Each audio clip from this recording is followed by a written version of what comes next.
So, hello, and a massive hello to everybody. Hope everybody's having a great day wherever you are, whatever you may be doing. This is 50 Pips rocking and rolling here. 4th of September. My God, where's the year gone? 2019. No trade calls or recommendations, response for their own stuff here for educational purpose only. So, back with these little updates, trying to do as many as I can, time permitting. Here, what's going on? Well, pretty much our base case has still been that, we're chopping around here on the ES, and we'll have to see what happens. But as long as we don't trade around the 50 or the 200, outside the 50 or the 200 DMA, we'd be sellers on failures into the 50 on smaller time frames and buyers on failures in the 200 on the smaller time frame. So far we're still in line, and we got a nice reaction last week back to the downside. I mean, here it's really again all and only about the central banks. That's really the focus, and what we may or may not get out of tariffs or trade talks. Really, the focus is that the market is really expecting all the central banks to have their backs. And, they're very, very lofty expectations. And you already see yesterday with the comments out of some of the dissenters or FOMC members in general starting to pivot, saying that basically the Fed has to catch up with the market because the market is just going cocaine angel, wanting more. And now, whereas before some of them were saying, well, we don't really see a need to cut, now they're saying maybe we need to cut and get on with it quickly because get back in line with market expectations. So you see how they're all basically slaves to what the market is wanting. So there's clearly a potential for disappointment, right? And in terms of potential for disappointment, again, we reiterate the fact that we think in terms of Forex, because a lot of people listening are interested in Forex, right? We think the biggest risk surprise is upside squeeze on euro and upside squeeze on cable. We'll discuss that in the weekly update videos a lot more, how on those trades update that discussion too. But clearly there's room for the market to disappoint. And you see that also in terms of the RBA, right? Where people are just not happy with what's going on. And then all of a sudden you got everybody saying the other day, oh, RBA is going to come out and they're going to do a surprise cut, right? And we said, watch out, really. This is a potential for a big fake out. Look at the price action, and we'd be looking for a move all the way back into the 68.50s or higher. And you see here a lot of people talking about surprise cut or whatever. And here clearly the market is unable to attract new sellers at lows. And basically you're starting to just see normal covering after you've had a lot of pressure here, right? It keeps on knocking on the wall. The wall becomes weaker and weaker, but it can't go lower, right? So it's kind of like that ball you push underwater. As long as you keep it underwater, you can keep it underwater. But once you get tired, you let go, it pops right back up. So exactly, this is what we saw out of the RBA, right, on Aussie, which is a nice little move. And again, it'll be interesting to see, because today we've got that BOC statement. A lot of people saying, well, what happens if the BOC is going to do surprise cut?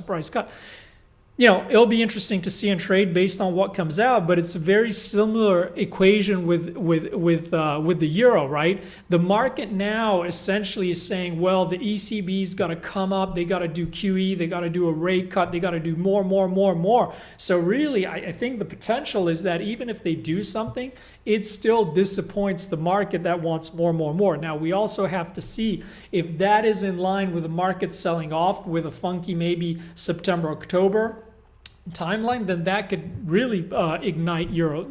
We'll have to see, but it's very, very interesting. I think the conjuncture of the seasonals, the way the market's expectations are very interesting, and there are a lot of trades that can be structured around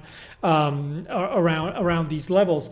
And again, keep in mind, as we've been discussing, the real focus is that 12th of September when we start to have the ECB, all the way into September 20th, when essentially you've got Q3 OPEX, right? Inside that window, you've got the ECB, the Fed, BOJ, BOE. So that's a very, very interesting timeline where we could potentially put in important swing highs or swing lows depending on what you're looking at. And again, a lot of people were asking me about euro. I mean, if you look at the euro, as long as it trades below this 110, it's trading heavy, right? There's no other way about that. But I think it's similar fashion to what happened on the Aussie. You know, if it can stabilize back above the 110, I really wouldn't be surprised to see it pop back into these moving averages to a little bit more of a neutral position. Again,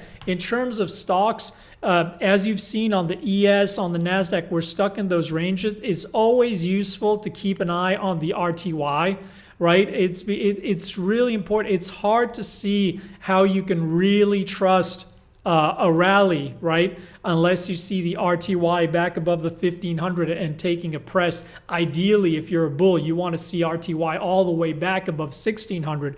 But this is a good chart to keep an eye for in terms of sentiment and flows.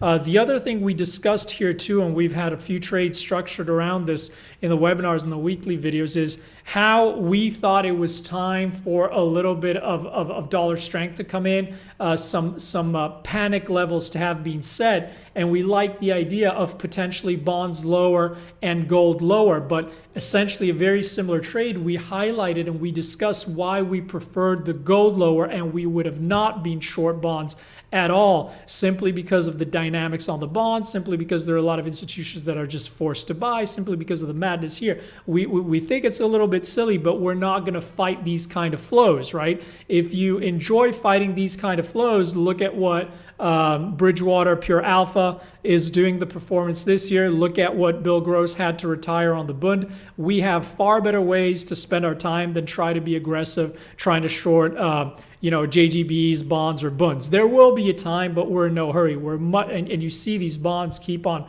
grinding higher. Of course, it's an accident waiting to happen potentially, but we have no interest in having a repeat of JGB trades or mimicking Bill Gross's having to retire, right?